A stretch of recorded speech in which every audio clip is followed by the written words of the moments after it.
Ce Shabbat, on sort deux Sefer Torah. Le premier Sefer Torah, c'est Parashat Ki Tisa, où Dieu il demande de compter les Juifs, mais la façon comment il demande de compter les Juifs, il dit Ki Tisa et Rosh, lever la tête du peuple juif. Et le deuxième Sefer Torah, c'est la Parashat de la mitzvah de brûler la vache rousse, Paradouma. Cette semaine, vraiment, le peuple juif est en train de lever la tête. Ki Tisa et Rosh.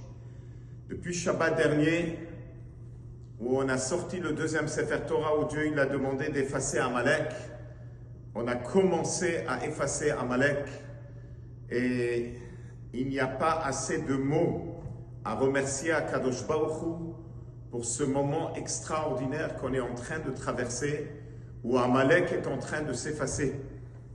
C'est un moment messianique, car l'attaque sur Paras, c'est marqué dans le Talmud, c'est marqué dans le Midrash, que ça c'est une étape qui va arriver juste avant l'arrivée de Mashiach.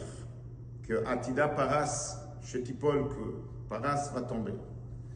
Ce que je voudrais tirer votre attention, c'est que c'est marqué dans un livre, Bnei Issachar, que c'est marqué dans le Zohar, qu'il y aura une année que effacer Amalek va commencer à Purim, et le final va être la veille de Pessah. La veille de Pessah, c'est le moment où on brûle le Chametz qui est le Yetzer Hara, le Satan.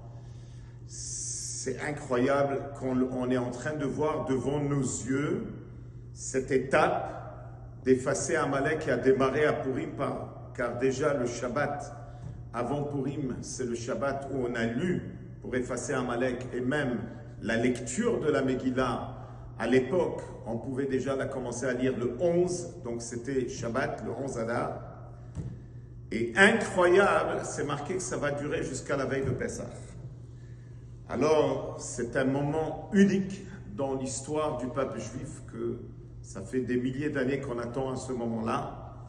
Et c'est le deuxième Sefer Torah qu'on sort. On parle de brûler une vache rousse, mais qui est entièrement rousse, parce que si elle a deux poils noirs, elle n'est pas cachère, qui n'a pas eu de défaut, qui n'a jamais eu de fardeau. En tout cas, il y a 4 conditions dans la vache rousse.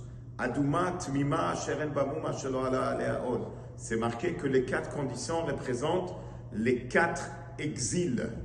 Donc, quand on parle de brûler la vache rousse, de couleur rouge, selon la Kabbale, c'est une couleur négative, c'est la rigueur. Quand on dit entièrement rousse, ça veut dire qu'il n'y a que de la rigueur. On est en train de brûler la vache rousse. Ça veut dire qu'on est en train d'annuler, anéantir la rigueur. Ça, c'est l'exil. L'exil, c'est un moment dur, c'est un moment de souffrance. Et on est en train de se brûler. Donc Hachem nous aide à brûler l'exil et passer à cette nouvelle étape que nous sommes en train de vivre, qui est la délivrance. Shabbat Shalom.